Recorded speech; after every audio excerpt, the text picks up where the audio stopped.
بسم اللہ الرحمن الرحیم۔ السلام علیکم۔ دفعہ نمبر 459 تعزیرات پاکستان۔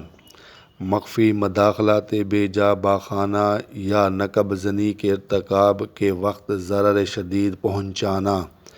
دفعہ نمبر 459 تعزیرات پاکستان۔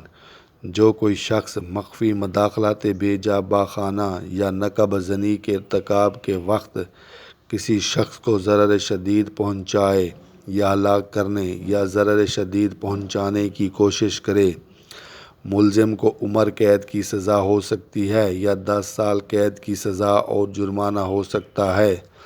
مخفی مداخلت بے جا باخانہ کے معنی کسی کے گھر میں چھپ کر داخل ہو جانا یا گھس جانا۔ نقب زنی کرنا۔ نقب زنی کے معنی سوراخ کرنا، سرنگ کھودنا۔ ارتکاب کے معنی عمل میں لانا۔ ضرر شدید کے معنی بہت گہرا زخم یا چوٹ۔ مخفی کے معنی پوشیدہ، چھپا ہوا، خفیہ۔